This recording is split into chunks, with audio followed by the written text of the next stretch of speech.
அவங்க நீங்கள் கூட்டமாக வந்துட்டீங்க, அதனால் நாங்கள் உங்களை பார்க்க மாட்டோம் அப்படின்னாங்க. இப்போ என்ன புது தகவல் அப்படின்னா, நாங்கள் பிசிசியை கலைச்சிட்டோம், பிசிசி எங்களுக்கு சம்மந்தம் இல்லை, நீங்கள் அந்தந்த கம்பெனியில் போய் பேசிக்கிங்க அப்படின்னாங்க. நம்ம அந்தந்த கம்பெனியில் போய் பேசுறதுக்கு நம்ம தயார். ஆனால் பணக்கார சங்கத்தை கலைக்க முடியுமா? ஏன் முடியாதுங்கிறது நம்மளுக்கு தெரியும். ஒவ்வொரு பணக்காரருக்கும் ஒவ்வொரு பேட்ச் ஒவ்வொரு கம்பெனி இருக்கீங்க, அடுத்த பேட்ச் அடுத்த கம்பெனிக்கு போகிறீங்க, மாறி மாறி போகிறோம். பண்ணைக்கு நிறைய பிரச்சனை வருது. இன்னைக்கு பொல்யூஷன் ரோடு போர்டு, பக்கத்து ஊருக்காரன் பிரச்சனை, போக இல்லாத லோடு குடி கோழி குடிக்க வரவங்க பிரச்சனை, சூப்பர்வைசர் பிரச்சனை, மேனேஜர் பிரச்சனை, எது வந்தாலும் அத்தராத்திரியில் பணக்காரர் யாரை கூப்பிட முடியும்? சங்கத்தான் கூப்பிடுறீங்க. சங்கம் நாங்களும் வந்து எல்லாம் உங்களுக்கு மனசார திருப்தியா எங்க மன திருப்திக்கு நான் செஞ்சு தரோம். இது வரைக்கும் எல்லாமே நல்லா தான் நடந்திருக்கு. ஏதாவது குறை இருக்கா சங்க செயல்பாட்டு? இனிமேலும் சங்கம் வந்து பண்ணையாளர்களோட நலன்ல தனிப்பட்ட முறையில எங்களுக்கு ஒரு அமைப்பு இருக்கு அப்படின்னு நீங்க எப்ப வேணாலும் எங்களை தொடர்பு கொள்ளலாம். அந்த நம்பிக்கையும் அந்த உத்தரவாதம் உங்களுக்கு தரோம். எந்த பிரச்சனையா இருந்தாலும் சங்கம் முன்னின்று உங்களுக்கு செஞ்சு கொடுக்கும். நிறுவனம் சார்ந்த பிரச்சனை, நிறுவனம் இல்லாம பக்கத்து வீடு, பக்கத்துல சுற்றுப்புறம், சுகாதார சீரியடு, அரசு அதிகாரிகள், மின்சார பிரச்சனை எல்லாமா இருந்தாலும் உடனே தெரியுது என்ன நம்ம சங்கத்துக்கு கூட பேசணும்னு கூப்பிடுறீங்க. அது இன்னைக்கு வரைக்கும் எங்க மன திருப்தியும் உங்க மன திருப்தியும் செஞ்சிருக்கோம். அது என்னைக்கு குறை வராது பார்த்துக்குவோம். ஆனா இன்னைக்கு நிறுவனங்கள் வந்து புதுசா ஒரு கதையை நம்மளுக்கு சொல்லியிருக்காங்க, நாங்க பிசிசி அமைப்பே கலைச்சிட்டோம் அப்படின்னு. அப்புறம் இன்னொன்று என்ன சொல்றாங்க அப்படின்னா, இந்த சங்கம் மட்டும் இல்லைங்க, வேற வேற சங்கம் இருக்கு, அந்த சங்கங்கள் நாளைக்கு வருவாங்க, நான் அவங்க கூட என்ன பேசுறது அப்படிங்கிறாங்க. இப்ப அந்த சங்கம் வருவாங்களா வரலையாங்கிறது வந்து அந்த சங்கத்தை சார்ந்தவங்களுக்கு தெரியும். ஆனா இன்னைக்கு நம்ம சங்கம் வேற வேறையா இருந்தாலும் எல்லா சங்கத்துக்கு இருக்கிறவங்க கூட நம்ம தொடர்புல தான் இருக்கிறோம். எல்லாரும் கூட பேசிட்டு இருக்கோம். எல்லாரும் ஒரு நல்ல பதில் சொன்னாங்க, எல்லாரும் நல்லா நடந்தா சரி பணக்காரருக்கு நம்ம எதாவது பண்ணலாம் அப்படிங்கிறாங்க. அதுக்கு நம்மளும் உடன்பட்டு வர்றோம். அதனால காலப்போக்கில் சங்க அமைப்பு வந்து ஒன்னா ஆனா மட்டும்தான் நம்மளோட கோரிக்கையில் ஜெயிக்கும் அப்படிங்கிறது என்னோட நிலைப்பாடு. அதை பத்தி என்ன சொல்றீங்க? அதுக்கான வாய்ப்பையும் நம்ம எடுப்போம் சங்க அமைப்புகள் உண்டாகும். ஆனா இந்த நிறுவனங்கள் வந்து பிசிசி அமைப்பை கலைச்சிட்டோம் அப்படிங்கிற கட்டுக்கதை இப்போதைக்கு நம்மளை நம்ப வச்சிருக்காங்க. அதே போல காவல்துறையும் நம்ம 2 நாள் நடந்த இந்த நம்மளோட போராட்டத்துக்கும் அவங்களும் நம்ம எந்த வகையிலும் நம்ம காவல்துறை டார்ச்சர் பண்ணல, அமைதியா நீங்க உள்ள போராடுங்க, உங்க போராட்டம் நியாயமானதுன்னு சொன்னாங்க. காவல்துறையை கூப்பிட்டு பேசினாங்க. இப்பவும் காவல்துறை கேட்டுக்கொண்டது கேளுங்க. அதாவது புதிய நாள் இன்னொரு 10 தினங்களுக்குள்ள மறுபடியும் ஒரு சுமூகமான சந்திப்பை நடத்துறோம், அந்த சந்திப்பின் மூலம் நீங்க ஒரு முடிவு வாங்க சொன்னாங்க.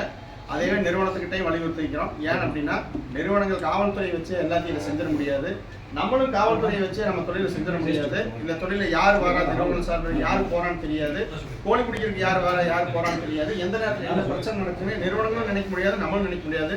அதனால எல்லாமே அன்எக்ஸ்பெக்டடா இருக்கிறதுனால நம்ம எதையுமே சட்ட வரம்புகளுக்கு உட்பட்டு செய்ய முடியாதுங்கிறதுனால இந்த தொழில் ஒரு மியூச்சுவலாக தான் போகணும். நிறுவனங்கள் சார்பிலையும் நம்ம சார்பிலையும் வந்து ஒரு பரஸ்பரம் ஒரு மியூச்சுவலாக கொண்டு போனால் மட்டும்தான் இந்த தொழில் காலத்துக்கு தொடர்ந்து நடத்த முடியும் அப்படிங்கிறது நம்ம எல்லாத்தோட கருத்துன்னு நினைக்கிறேன். அப்படித்தானே? அதனால நிறுவனங்களையும் கடைசியில் ஒரு கோரிக்கை வச்சிருக்கோம், நீங்க எங்களை அழைத்து பேசணும், பேசி நல்ல முடிவு வரணும். உங்களுக்கு தெரியாத ஒன்றும் இல்லை, மஞ்சள் ரேட் இன்னைக்கு எத்தனை ஏறிக்குது நிறுவனங்களுக்கு தெரியும், தெரியாமலாம் இல்லை. தெரியும், ஆள்கூலி ஏறுன்னு தெரியும். அவங்க வருஷம் அவங்க ஊழியர்களுக்கு வந்து 10% 8% இன்க்ரிமெண்ட் போடுறாங்க. நம்ம இந்த 4 வருஷமா என்ன வாங்கிக்கிறோம்? நம்ம எதுவுமே வாங்கல. இப்படியே நம்ம காலம் தொடர்ந்தது அப்படின்னா இந்த தொழிலை செய்ய முடியாமையா இனிமேல் செய்யலாமா இது வேண்டாமா அப்படின்னு சொல்லிட்டு நிறைய பேர் புறக்கணிச்சு போயிட்டு இருக்கிறோம். அதே போல சொந்தமா உழைக்கிறவங்க மட்டும்தான் இந்த தொழில் இருக்க முடியுது. ஆள் வச்சு பண்றவங்க இந்த தொழில் பண்ண முடியல. புதுசா லோன் போட்டு பண்ண ஓட்டுறவங்க லோனை கட்ட முடியல. முதல்லயே லோன் போட்டு பண்ண ஓட்டுறவங்க ஏதோ காடு கட்ட ஒரு வாரத்துக்கு தான் இன்னைக்கு லோன் கட்டிக்கிறோம். அந்த மாதிரி தான் தொழில் ஓடிட்டு இருக்குது. எல்லா நிலவரங்களும் நம்மளுக்கு மட்டுமல்ல, நம்மளோட நிறுவனங்களுக்கு நல்லா இருக்கு. அதனால நீங்க அடுத்த கட்டமா நம்ம என்ன பண்ண போறோம் அப்படிங்கிற ஒரு நிலைப்பாடு, நம்ம சங்க அமைப்பை வலுப்படுத்தணும். இவங்க சொல்ற மாதிரி நம்மளும் சங்கத்தின் மூலமா எல்லா நிறுவனங்களும் லெட்டர் கொடுக்கணும்.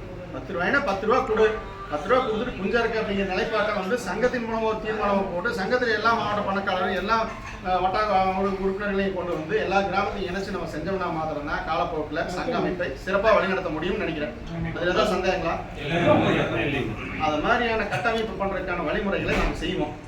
உங்களுக்கு சங்கத்தின் மேல நம்பிக்கை வச்சு எப்பவும் போல நீங்க இந்த ஆதரவு கொடுத்துட்டு இருக்கிறக்கும் இனி கொடுக்க போற ஆதரவுக்கும் என்னோட மனமார்ந்த நன்றி. இன்னும் கூடிய தினங்கள் விரைவில் வந்து இந்த நிறுவனங்கள் அழைத்து பேசுறதுக்கான ஏற்பாடுகளை நாங்கள் முன்வைப்போம். நன்றி. நிறுவனங்கள் வந்து நம்ம புறக்கணிக்கணும்னு நினைக்கிறாங்க, ஆனா முற்றிலும் புறக்கணிக்கவே முடியாது. எந்த காலகட்டத்திலையும் நிறுவனங்கள் வந்து பண்ணையாளர்களை புறக்கணிச்சு இந்த தொழில் செய்யவே முடியாது அப்படிங்கிறது நிறுவனங்களுக்கு ஆணித்தரமா தெரியும்.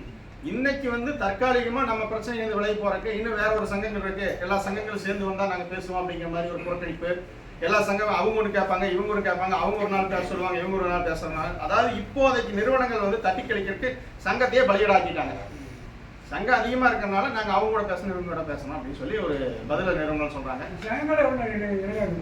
சங்க இணையத்துல எனக்கு பணக்காரர் இருந்தா சங்கம் இணைஞ்சாச்சு அவ்வளவுதான். இன்னைக்கு இந்த தலைமை வேணும், இந்த நாளைக்கு இன்னொரு தலைமை வேணும், தாராளமா வச்சுக்கலாம். அவங்கவுங்க விருப்பம் தானே. நாங்களே இதை வழி நடத்தணும் இல்லையா, யார் வேணாலும் வழி நடத்தலாம். உங்களுக்கு யார் மேல நம்பிக்கை இருக்கு அவங்களோட சேர்ந்து வழி நடத்தி போயிட்டு இருக்கலாம். அதுதான் சங்கம். அதனால ஒருத்தர் தான் இவங்க அமைப்பு பண்ணிட்டு இருக்காங்க, இன்னொருத்தர் பண்ண போல எப்ப வேணாலும் என்ன வேணாலும் மாறும். காலம் மாற்றத்துக்கு தகுந்த மாதிரி நம்ம போய்க்கணும். நிறுவனங்கள் வந்து இதையே சாதகமா பயன்படுத்தி போறதுக்கான வாய்ப்புகள் நம்ம இனியும் கொடுக்கக்கூடாது அப்படிங்கிறது என்னோட கோரிக்கை.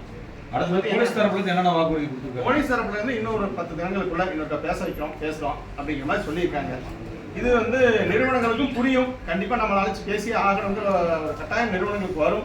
நிறுவனங்கள் அழைச்சு பேச தயாரா இருப்பாங்க. இதுல வந்து நிறுவனங்களை இப்போதைக்கு யாரோ சிலர் வந்து தவறா வழி நடத்துறாங்க. இனி இந்த பணக்கார கண்டிக்க வேண்டாம், அந்த அமைப்பு போயிடுச்சு, இந்த அமைப்பு போயிடுச்சு, சங்கம் எல்லாம் ஒன்னா இல்ல, சங்கம் வேற வேறையா இருக்கு, இவங்க எல்லாம் ஒன்னா வரமாட்டாங்க அப்படின்னு உத்தரவாதத்தை கொடுத்து நிறுவனங்களை தவறா வழி நடத்துறதுனால நிறுவனங்கள் வந்து இன்னைக்கு நம்மளை புறக்கணிச்சிருக்கு.